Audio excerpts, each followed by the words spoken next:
Friends எல்லோரும் எப்படி இருக்கிறீங்க? இது நேற்றுக்கு உள்ள வீடியோ. சரி, நாங்கள் நேற்றுக்கு கன்னியாகுமரி போயிருந்தோம். எனக்கு இந்த வெயில் நிறையெல்லாம் எங்கேயும் போகணும் அப்படி பெரிய இன்ட்ரெஸ்ட் எல்லாம் கிடையாது. சரியா, ஆனால் டெர்வினோட அப்பா ஊருக்கு வரும்போதே ஏதாவது ஐடியாவோடு வருவாங்க, எங்கேயாவது இந்த பசங்களை கூட்டிகிட்டு போனால் அப்படின்னு. நிஜமாகவே மேரேஜுக்கு முன்னாடியெல்லாம் எங்கேயுமே போனதில்லை. எல்லாருமே அப்படியே தான் இருந்திருப்போம். நம்ம ஸ்டேஜில் ஒரு ஸ்கூலில் ஒரு டூர் கூட்டிகிட்டு போனால் அங்கே அது மட்டும் தான் கூட்டிகிட்டு போகிறது மாதிரி இருக்கும். சரியா, எப்போமாவது போயிருப்போம். அதை தவிர இப்படி ஃபேமிலியாக அப்பப்போ வெளியில் ஆனால் போனதே கிடையாது. ஆனால் இப்போ எல்லாருமே பசங்களை ரொம்பவே கூட்டிகிட்டு போய் என்ஜாய் பண்ண வைக்கிறாங்க. அது ஒரு நல்ல விஷயந்தான். சரியா, அப்புறமேட்டு அந்த பாறையில் குட்டி குட்டி நத்தையெல்லாம் இருந்துச்சு. என்னோடய பசங்க அதை பார்த்த உடனே அதையெல்லாம் எடுக்க ஆரம்பிச்சிட்டாங்க. பார்த்திங்கன்னா ஒற்றுமையாக இருக்கிறாங்க. அது பார்த்திங்கன்னா அதுலேருந்து எடுக்கும்போதே உயிரோடு இருந்து கையில் வச்ச உடனே அது 2 மீசை மாதிரி வச்சுட்டு அழகாக ஊந்து போச்சுது. அப்புறம் பானிபூரி கடை. உண்மையாகவே எனக்கு பானிபூரினா நல்லா அப்படிங்க என் பசங்களாம் நல்லா சாப்பிடுவாங்க. ஆனால் அடிக்கடி வாங்கி விடுதா என்ன பண்ணுவாங்கன்னா, அந்த பானிபூரியை பார்த்த உடனே பானிபூரி வேணாம் அப்படின்னு சொல்லி அந்த டேஸ்ட்டு அவங்களுக்கு நாக்கில் ஒட்டிடும் பார்த்திங்களா. அதனால் நான் ரொம்ப வாங்கியே கொடுக்க மாட்டேன் வெளியே.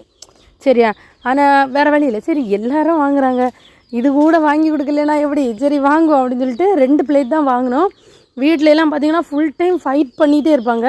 நான் ஒரு ஜட்ஜு மாதிரி, அதை பண்ணாத இதை பண்ணாத அடிப்படாதீங்க இப்படி சொல்லிக்கிட்டே இருப்பேன். அங்கே பார்த்தீங்கன்னா ஒற்றுமையாக இருந்து சாப்பிட்டுட்டு இருந்தாங்க. பார்க்கவே ரொம்ப சந்தோஷமாக இருந்து எனக்கு ரொம்ப பிடிக்கும். சரியா, இப்படி ஒரே தட்டில் வாங்கி கொடுத்து ஒரே பொருளை கொடுத்து 2 பேரும் ஷேர் பண்ணி சாப்பிட்றது பார்க்குறதுக்கே ரொம்ப சந்தோஷமாக இருக்குமா, எனக்கு நல்லா பிடிக்கும். சரியா, அப்படியே அதில் கொஞ்சம் நேரம் உட்காந்து கடலையெல்லாம் பார்த்துக்கிட்டு அப்புறமா பார்த்தீங்கன்னா அந்த கிளி ஜோசியம், அந்த கிளியை பார்த்தோன்னே ஒரு பெரிய கதை இருக்குது. சரியா, ஒரு தடவை நாங்கள் கன்னியாகுமரி போயிருந்த நேரம் ஒருத்தர் கிளி ஜோசியம் பார்க்கலாமான்னு கேட்டாங்க. அப்போ நாங்கள் வேண்டான்னு சொன்னோம். ஆனால் அவர் எங்களை விடவே இல்லை, பின்னாடியே வந்துட்டு இருந்தார்.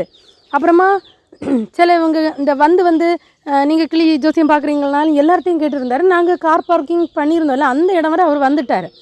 அவர்கிட்ட வேண்டான்னு சொன்னால் கேட்கவே இல்லை. லாஸ்ட்டாக என்னாச்சுன்னா, என்னோடய பையன் அந்த கிளிக்கு வாய்க்கிட்ட அந்த அதுக்கு கூடு இருக்குல்ல, அதில் கையை நான் கை வச்ச உடனே அது பயங்கரமாக கொத்தி விட்டுட்டு நிறைய பிளட் வந்துட்டு அன்னிலேருந்து என்னை இந்த கிளியை பார்த்தாலே ரொம்ப பயம். சரியா, அப்புறமா கன்னியாகுமரியில் இல்லாததுன்னு எதுவுமே கிடையாது. சரியா, எல்லா பொருளும் இருக்கும். துணி கடை, வாட்சு கடை, அப்புறம் பேகு கடை, செப்பல் கடை எல்லாம் இருந்து என் பசங்க இதெல்லாம் வாங்கி கேட்க மாட்டாங்க. கேட்டாலாம் ரொம்ப வாங்கி கொடுக்குறதில்ல. சரி, அந்த எதுக்கு வீணாக போன பிளாஸ்டிக்கை வாங்கிட்டு அதனால் வாங்கி கொடுக்குறதான், ஆனால் ரொம்ப வாங்கி கொடுக்குறதில்ல. சரி, கன்னியாகுமரி போனால் மெயினாக நான் ரொம்ப ஆசைப்பட்டு வாங்கக்கூடியது இதுதான், இந்த இறைச்சி மசாலா. ஏன்னா ரொம்ப பிடிக்கும். அங்கேருந்து தான் எல்லா தடவையுமே வாங்குவேன். அது தீந்துடுச்சுன்னா தான் நான் கறி மசாலாவே வாங்குவேன். சரியா, இதை வெயிலில் காய வச்சோ இல்லை வறுத்து பொடிச்சு வச்சுட்டிங்கன்னா இந்த இறைச்சி குழம்பு, அப்புறமாட்டு உருளைக்கிழங்கு குழம்பு, கடலை குழம்பு இதில் எல்லாம் போட்டிங்கன்னா செம்ம சூப்பராக இருக்கும். கறி மசாலாக்கு பதிலாக இது போடலாம். சரியா, நல்ல சூப்பராக இருக்கும். இது பட்டை இவ்வளோ பெருசாக நான் இதுக்கு முன்னே பார்த்த மாதிரி எனக்கு ஞாபகம் இல்லை. சரியா, அதனால தான் அதை ஒரு வீடியோ எடுத்தேன். மரத்துக்கு பட்டை மாதிரியே இருக்குது. 50 கிராம் 70 ரூபான்னு ஏதோ சொன்னாங்க. பார்த்துட்டு அதை வாங்கலை. அப்புறமாட்டு இந்த இளந்தப்பழம் 90s கிட்ஸாக இருந்தால் கண்டிப்பாக உங்களுக்கு எல்லாம் தெரியும். நிறைய வாங்கி அப்போ சாப்பிட்ருக்கு. அதை பார்த்தோடனே பழைய ஞாபகம் அதுவும் நிறைய வாங்கியாச்சு.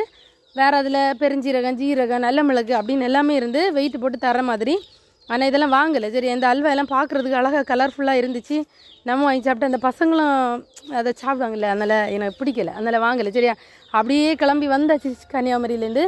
வெளில ஒரு டீ ஷாப்பில் நிப்பாட்டி கொஞ்சம் பசிக்குதுன்னாங்க. அதில் கொஞ்சம் அந்த ஸ்நாக்ஸு, காஃபி வாங்கி கொடுத்துட்டு அப்படியே வர்ற வழியில் சுங்கான் கடை பக்கம் வந்தது நைட்டு தான்.